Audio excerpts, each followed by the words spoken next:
So what is keeping Xiaomi out of the US market? Well, it's not their high quality, affordable phones. Xiaomi is a fun company. Its phones are great to play with. They're powerful, innovative, and for the most part, pretty cheap.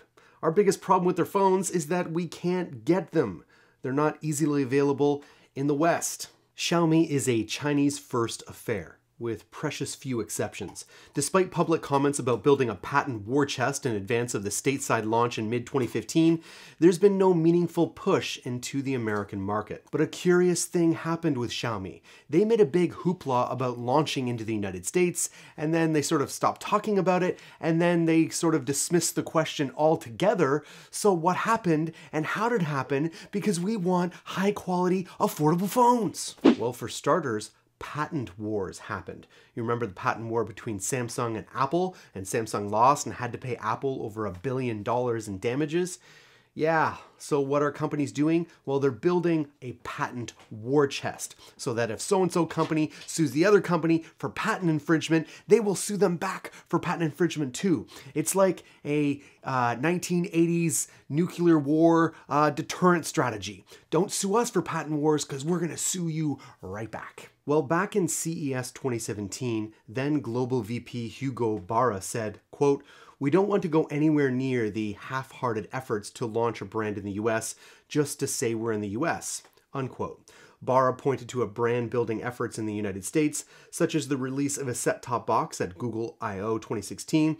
Less than a month later, Barra left Xiaomi. I'm not saying the two are related, but it is sort of a non-answer answer. Now, I know what some of you are thinking. You're thinking, Jace, it's all about the carriers. And Xiaomi knows that, and they did make efforts. About a week later after Barra left, Xiaomi had a brand new supplier in the United States, US Mobile, a T-Mobile MVNO, announced that they would be the first US-based Xiaomi phone provider.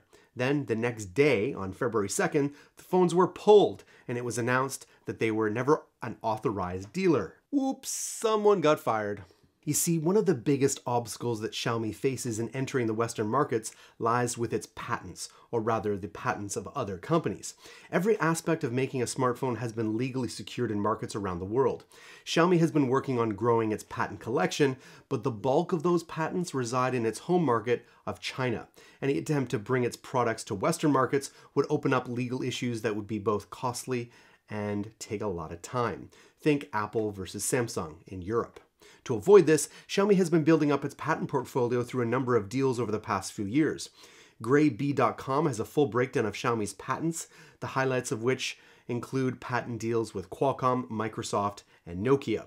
Building up its patent portfolio, Xiaomi will avoid making legal complications in new markets. Now, some of you may remember that Xiaomi said that they intended to go directly to the consumer and sell you their phones. All you had to do was go on their website, buy their phone, bing, bada boom, bada bing. But its execution didn't work out so well. You see, you can go to this website right here, and it allows you to browse a number of Xiaomi phones. If you want to buy them, you can, but it redirects you to another site where you actually order the phone. The phones themselves are sold unlocked without Google Play services. Yeah, no Gmail, no Google Play, no none of that. But you can buy the phone if you want. Neither website is owned or maintained by Xiaomi. They're only set up to import the phones. Who here wants an Android phone without Google Play services? Right. The established big boys like Apple and Samsung are going to use their significant influence to thwart Xiaomi's efforts to make relationships with those carriers. Apple and Samsung have a lot of influence with T-Mobile, with AT&T, and all that, right? And it's also further complicated by the fact that the average phone user, not people like you and me who watch YouTube videos about an operating system. No, the average user goes and buys the phone that's recommended to them by the customer service agent at the carrier level, right? I mean, or maybe they saw it in a commercial or something like that, but they don't put a lot of thought into it. And Apple and Samsung like that.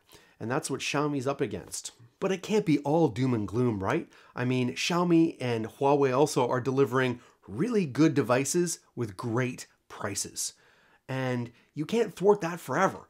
Eventually, the consumer demand is going to be such that Xiaomi has to succeed. They have to find a way to find a crack in the wall and deliver to this massive market that buys lots of phones. What do you think? How should they do it? What should they do? They've been trying a lot. Let me know in the comments below or on Twitterverse. Now, my audience is smart. So smart that sometimes you're inspired by a business idea, and then you try and get the name of that business in a domain name. And your next prospective customer is searching your business name, and they assume you have the .com. And if you don't, you're giving your business away to the one who does. That's the power of a .com. Now, why is that exactly? Well, no domain name extension tells your story with the same degree of trust as a .com or .net domain name. .com and .net domain name extensions inject credibility into your online presence. And who doesn't want to be credible? And don't forget, you get 15% off when you use our coupon code ANDROID. When you think domain names, think domain.com.